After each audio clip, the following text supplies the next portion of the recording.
मध्य प्रदेश और राजस्थान में कुछ बच्चों की मौत जहरीले कफ सिरप पीने के बाद हो गई। इस खबर ने पूरे देश को हिलाकर रख दिया।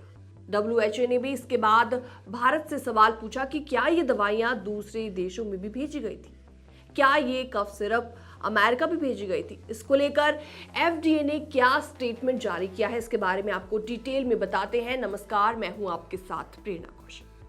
तो आपको बता दें, अमेरिकी FDA ने साफ साफ कहा है कि भारत में मिले ये खतरनाक कफ सिरप अमेरिका नहीं भेजे गए। मतलब साफ है कि इन सिरप की शिपमेंट या बिक्री अमेरिका में नहीं हुई। इस सिरप के कारण मध्य प्रदेश के छिंदवाड़ा और राजस्थान में कई मासूम बच्चों की मौत हो चुकी है।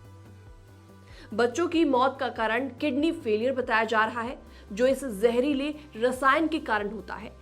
इस बात का पता चलने के बाद कई राज्यों में कोल्ड ड्रिफ्ट कफ सिरप पर प्रतिबंध लगा दिया गया है। आपको बता दें, मध्य प्रदेश में जहरीले कफ सिरप से अब तक 25 बच्चों की मौत हो चुकी है। ये बच्चे 17 साल से कम उम्र के बताए जा रहे हैं। जांच में सामने आया कि उन्होंने जो कफ सिरप पिया था उसमें खतरनाक केमिकल डायथिलीन ग्लाइकॉल की मात्रा अनुमति से 500 गुना ज्यादा थी।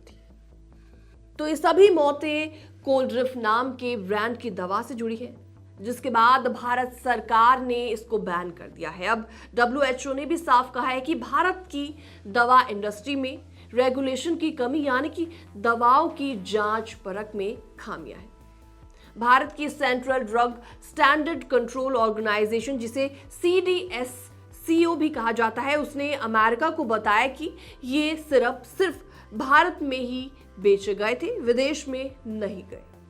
अमेरिका की FDA ने कहा है कि वो इस तरह के कंटेमिनेटेड यानी कि दूषित प्रोडक्ट्स को अमेरिका में आने से रोकने के लिए सतर्क है।